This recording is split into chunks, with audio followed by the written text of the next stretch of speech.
Hello, hello, hello! Sir David the Bard. I'm coming to you from New York City. And yes, there are people peeing in the streets here in front of the Empire State Building.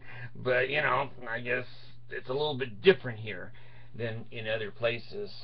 Talking about pissing, I want to give you a video here on the three Nephites. Now, if you haven't heard of the three Nephites, I'm not surprised. This is something that the Mormon Church believes in, and they don't say much about it anymore because there's so much stupidity that the Mormon Church is known for. They just don't want to add any more shit to it, okay? But when I was a child and grew up in the Mormon Church, I was always looking for the three Nephites. Abby, bring me up an ice water, will you please? The Bard lives like a king. I'm kicking against the pricks. I love the pricks. You know, I mean like sharp stuff, like cactus. Anyway, there is a, I think it's in 3rd Nephi, I think 28, verse 28 in the Book of Mormon, that it talks about the three Nephites. Now there's these three guys. Now why they didn't choose any women, why am I not surprised? It's a Mormon doctrine. It's all the Penisville. So anyway, there were three Nephites, and I guess they were really good people according to the Book of Mormon, which is a lie from the beginning to the end. It's not even fiction. It's just screwball stuff.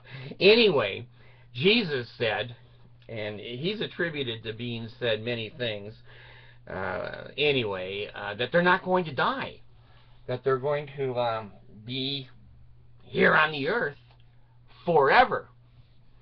Well, here's my baby. I love it. Thank you, precious girl. Oh, I love my kids. They are so good to me. So, here's some of the difficulties that I have with the three Nephites. Okay?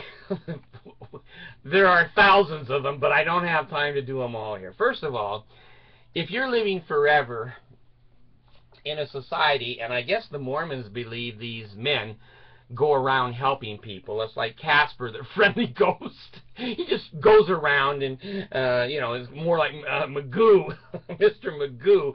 But anyway, the Mormons have all these stories that they've seen, the three Nephites. Now, first of all, here's some of the problems that I have with the Mormon three Nephites. Number one, do they work? Do they have a damn job? How about buying life insurance? Is that a waste of money for the three Nephites that are going to live forever? I guess. Do they eat? Well, if they eat, they must have a kitchen or somewhere to prepare their foods, because they have no money to go to McDonald's. So where do they get their clothes? Where do they go poo-poo? Are they at a homeless shelter and they just come out in Salt Lake City and sneak around and help the Mormons? Well, according to the Mormon Church, I guess that's what they do. Now, here's the other problem. If I was one of the three Nephites that was given the privilege of living forever, when I went home that night, I would say to my wife, Bertha, honey, guess what? Jesus said I can live forever. And you're getting a little bit old. You're looking old and I look young. Well, Bertha, she's 350 pounds. She beats the shit out of me. Goes, quit hanging out with those weird people, that weird religious group. And, well, I got to live forever. Go to work, get some money, and bring it in here and stop this bullshit. Well, anyway, Bertha dies. Now the three Nephite, I go to a girl, and I say, I kind of like to date you. You look hot. She said, well, you look young and healthy and like you're going to live forever. And he says, you got it, baby. You have revelation. So they get married. Well, then that one gets old.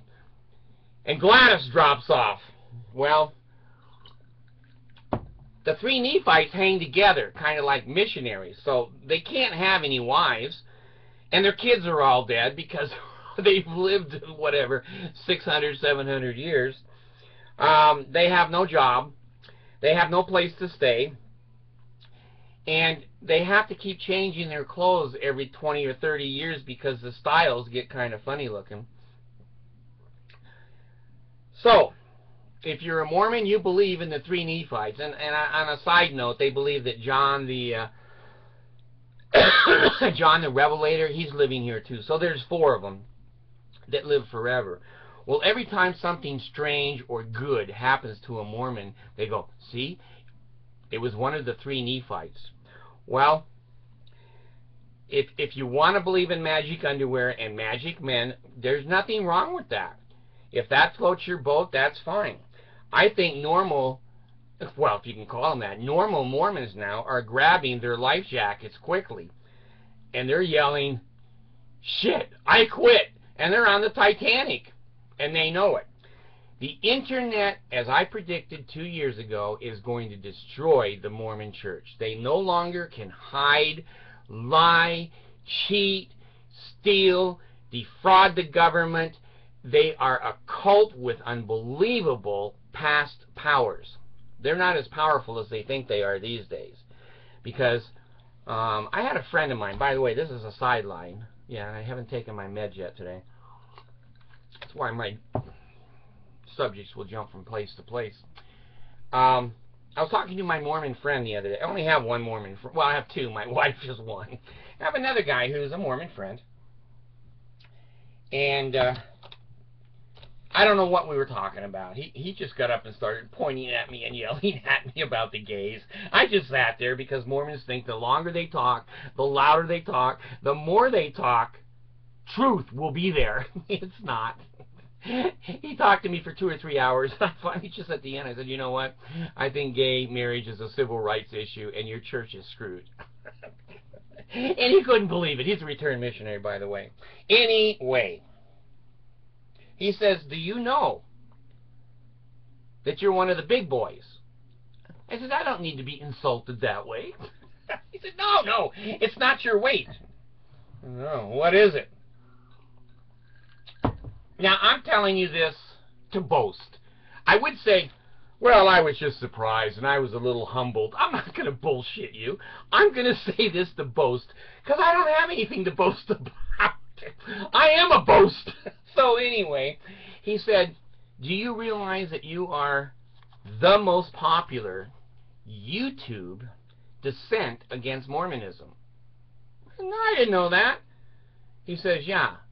Hundreds and thousands of YouTubes, you're #1. More people watch you than any other videos. And I don't believe that. I think you're just trying to get in bed with me. You're a Mormon, but I think you're gay. You want a little of this. I know you want. So anyway, he goes on his phone or whatever, and he pulls it up, and by damn, I'm there. I'm there. So I'm proud of that. And I'm boastful of that. I'm not saying it makes me more right. I could be as wrong as yesterday's ham. You know, I could be really wrong on this shit that I'm giving you.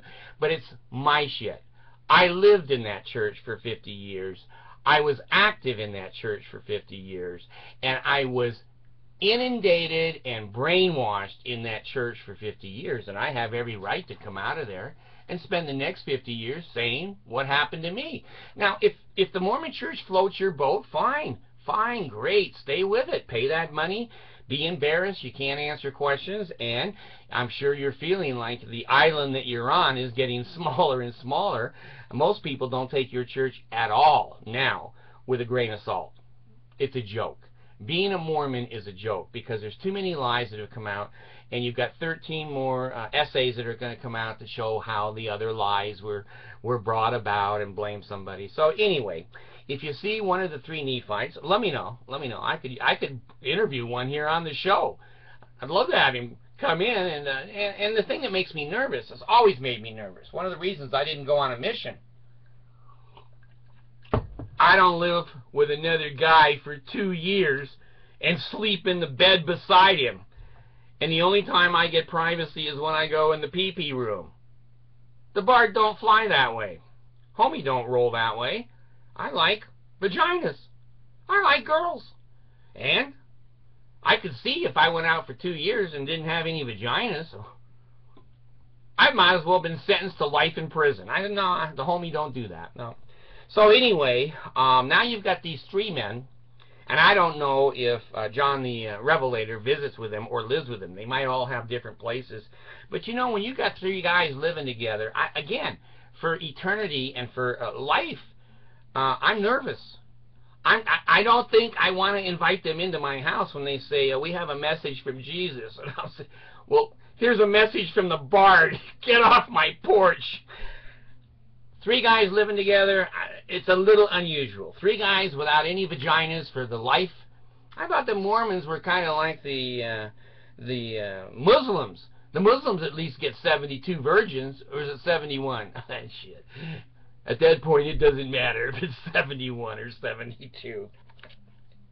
I don't like virgins. They don't know anything. They don't know anything. It's like a blank slate. And I'm out of school. I don't teach anymore. I'm not a sex professor anymore. I like a girl with a little experience, if you know what I mean. So anyway, watch out for the 3 Nephites. Watch out for John. And watch out for the Mormons, because they believe this shit. They do, and they're willing to slit their throats and cut their guts out rather than to reveal these things that they're taught. Thanks.